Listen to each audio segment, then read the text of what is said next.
ఒక స్టవ్ అంటించేసి ఒక గిన్నె తీసుకొని గిన్నెలో 2 టేబుల్ స్పూన్లు ఆయిల్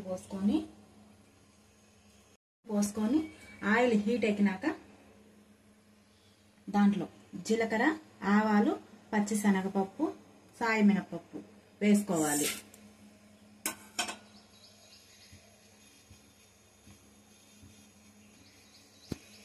పడలాడినాక ఎండుమిర్చి 1 ఇలా తుంచేసి వేసుకొని 2 చిన్న సైజు ఆనియన్స్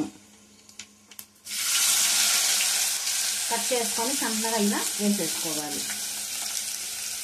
వీటిని మనం ఇప్పుడు ఎర్రగా వేగనివ్వాలి.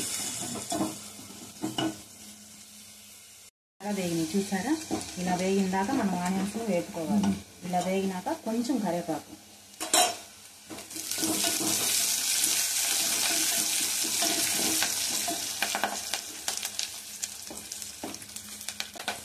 ఇప్పుడు 1/2 కిలో టమాటాలు సన్న ముక్కలుగా ఇలా కట్ చేసుకొని తీసుకోవాలి. మనం చేసుకోవాలి.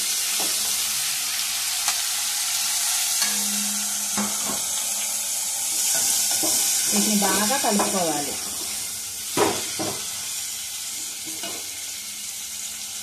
ఇప్పుడు 2 టేబుల్ స్పూన్ల కారము, 1 అర స్పూను పసుపు, మీ టేస్ట్ తగ్గట్టు సాల్ట్ వేసేసుకోవాలి. వీటిని బాగా కలుపుకోవాలి.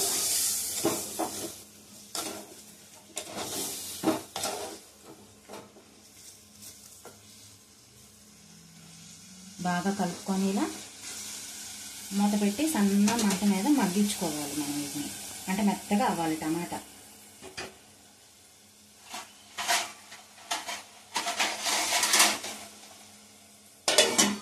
ఇలా మూత పెట్టుకొని నేను ముందుగానే చిక్కుడుకాయలని ఒలుచుకొని కొంచెం వాటర్ పోసేసి సాల్ట్ వేసి కుక్కర్లో 3 విజిల్స్ వచ్చిన దాకా ఉడికించుకున్నాను. ఇలా ఉడకాలి చిక్కుడుకాయలు. అవి ఉడికించుకొని ఇలా పక్కన పెట్టుకోవాలి. ఇదండి టమాటా మనకి ఇలా మగ్గిపోయింది చూసారా? ఇప్పుడు మనం ఈ ఉడకబెట్టుకున్న చిక్కుడుకాయని దీంట్లో వేసేసుకున్నాం.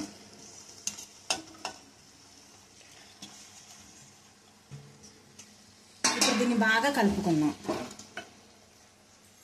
చిక్కుడుకాయ వేసాక బాగా ఇలా కలుపుకోవాలి.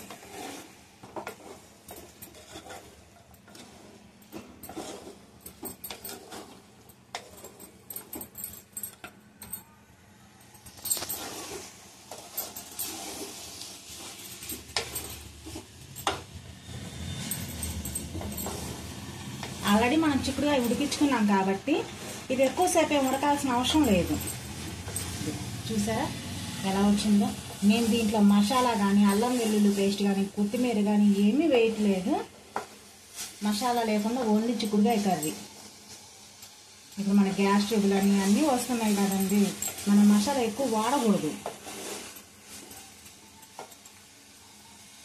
ఇలా బాగా నీట్గా కలుపుకొని ఇప్పుడు 30 గ్లాస్ వాటర్ పోసుకోవాలి.